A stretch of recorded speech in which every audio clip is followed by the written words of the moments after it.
In the city of Amsterdam, 200,000 inhabitants regularly run as a recreational activity. In the study of this master thesis, we explored ways to make the city more attractive for them. In order to get more insight in the spatial preferences of these runners, data of 110,000 running activities were gathered through activity trackers and mapped in the city. It provided insight in the usage of public space by runners and allowed us to detect places that do not yet function as desired. In these places, possible ways to transform public space were then opposed. The Rembrandtpark was found as such an area, which we can see if we take a closer look at the frequency in which different pathways were used by these runners. First of all, the Rembrandtpark was used significantly less intense than the equally large nearby Vondelpark.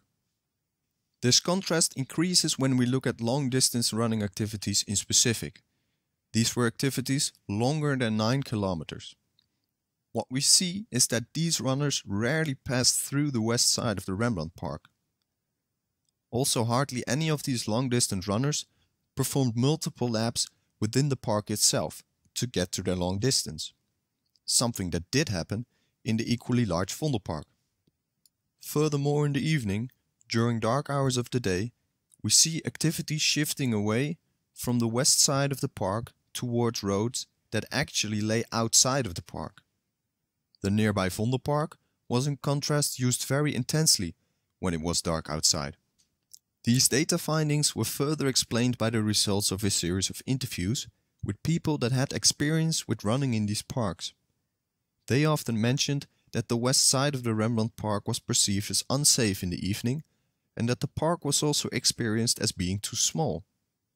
This confirmed and clarified why evening runners and long-distance runners did not visit the Rembrandtpark very often.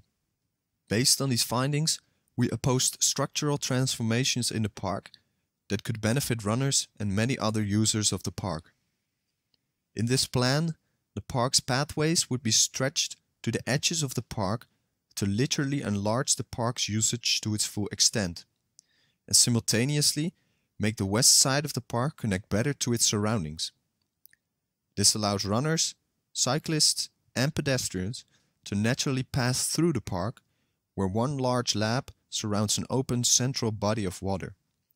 A safer atmosphere through the presence of people and a good overview, at both daytime and nighttime.